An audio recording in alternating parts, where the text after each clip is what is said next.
काल नेमकं काय घडलंय हे आपल्याला कोणालाच पूर्ण माहित नाहीये. म्हणून आधी सत्य काय आहे ते समजू दे. त्यामुळे उगाच त्या मुलीला दोष देऊन एकटं पाडू नका. आधीच तिच्या जीवावर बेतलंय. तिला संशयाची नाही, आपल्या आधाराची गरज आहे. आई पण थांब, या विषयावर नंतर बोलूया. अभि, तू जरा माझ्या बरोबर ये. महत्वाचं बोलायचंय. आई, अहो असं काय जे आमच्या समोर बोलता येणार नाही? आम्ही काही घरातले नाही आहोत का? बरोबर आहे. काय आहे ते आम्हालाही सांग ना. घरातल्या प्रत्येकाला घरात घडणारी प्रत्येक गोष्ट माहिती असलीच पाहिजे असा काही नियम नसतो संजीवनी. काही गोष्टी सांगितल्यानं प्रश्न सुटतात आणि काही गोष्टी वेळेआधी सांगितल्यामुळे नवीन प्रश्न निर्माण होतात आणि काही गोष्टी लहान मुलांच्या समोर बोलल्या जात नाहीत. म्हणून प्रत्येक सत्याला त्याची एक वेळ असते. ती वेळ येईपर्यंत मौन राखणं म्हणजे खोटं बोलणं नसतं. आपलं घर सांभाळण्यासाठी ते कधी कधी करावं लागतं. चला भी. आजी मी काय म्हणतोय, आपण चल.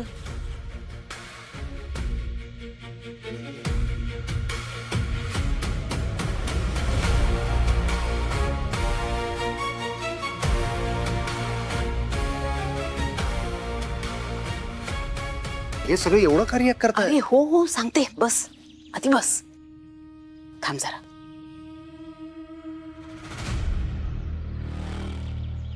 हे घे, फाईल बघून घे.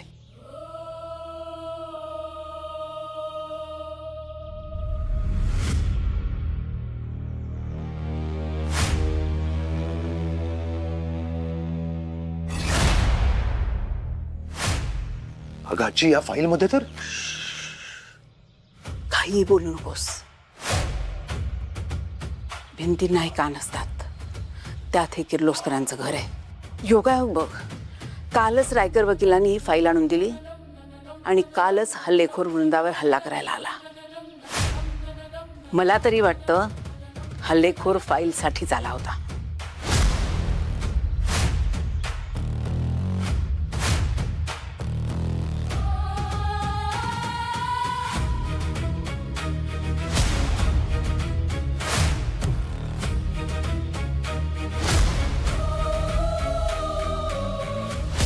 नाही आजी, मला नाही तसं वाटत.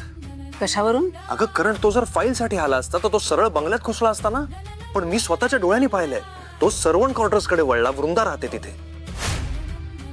नाही आजी, मला असं वाटतंय की काहीतरी भलतंच घडतंय या घरात. आजी मला वाटतंय त्या वृंदाच्या जीवाला धोका असू शकतो.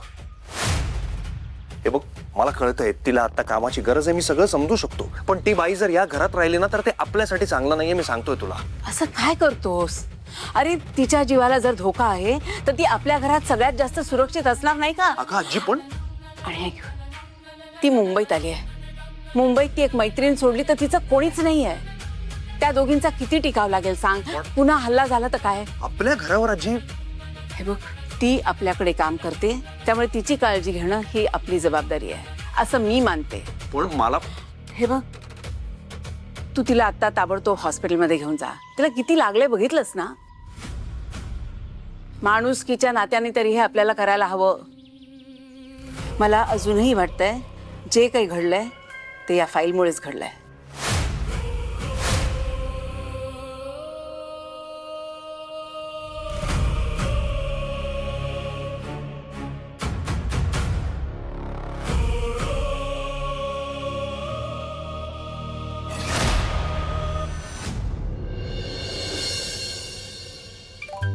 मुंगीला सुद्धा एंट्री देणार नाही आज.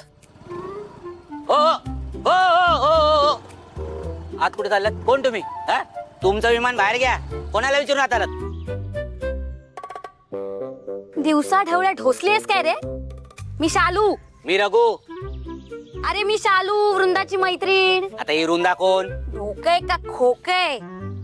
अरे वृंदा वृंदा इथे स्वयंपाकाला कामाला आहे ना. किती दिवस झाले इथेच राहते ती. असं कोण राहत नाही इथं. अरे तू विसरलास का? त्या दिवशी मी नाही का आलेले वृंदाला भेटायला. अरे बघा, आधीच खूप राडे होत आहेत, तुम्ही बाहेर व्हा. मी नाही जाणार. हं? माझ्या मैत्रिणीने मला बोलावले, तिच्यावर हल्ला झालाय. बावळट कुठचा, ज्याला अडवायचं होतं त्याला सोडून मला अडवतोय. इथे लोक हल्ले करून जात आहेत आणि हा माझ्या मैत्रिणीने मला बोलावलं तरी आज सोडत नाहीये. वृंदा, हा आठवलं आठवलं. हा. पण अगोदर मला त्यांना विचारावं लागेल तुम्हाला बोलवलंय की नाही बोलवलंय ते. तोपर्यंत तुम्ही बाहेर व्हा, नाही तर पोलिसांना बोलवेला. हा बोला बोला, मी नाही घाबरत. ऐका, मी वृंदा! खरं हो हो मी खरंच पोलिसांना बोलवेला. वृंदा, हो हो ताई ताई, हो मावशी, ऐका ऐका ऐका ऐका, मी काय म्हणतोय, डायरेक्ट घुसू नका हो आतमध्ये. माझी नोकरी घालवाल तुम्ही. ए नाही जाणार, जा बाहेर व्हा. काय बाहेर व्हा. डायरेक्ट शालू कधी आली? अगं ये ना, बस. कशी आहेस? बघितलंस, हेच सांगते मी याला, पण हा मला आज जाऊच देईना. कळलं का? मी काय चाललंय? मी काय नाही केलं आता. मी त्यांना बाहेर दाखवत होतो, ते आतमध्ये घुसला डायरेक्ट. हो कळलं मला.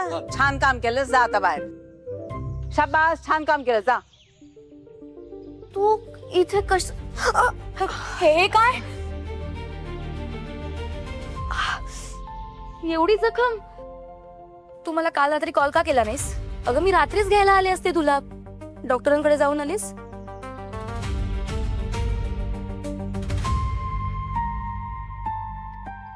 म्हणजे नाही गेलीस? अगं नाही शालू, आम्ही तिला सकाळीच म्हणालो की चल डॉक्टरांकडे जाऊया, पण ऐकलंच नाही तिने. शालू, एवढं काही झालेलं नाही. एवढं नाही काय? एवढं नाही. चाकूचा वार झालाय तुझ्या हातावर. मी तुला सांगितलं होतं ना की इथलं सगळं आटपलं की सगळं घरी निघून ये.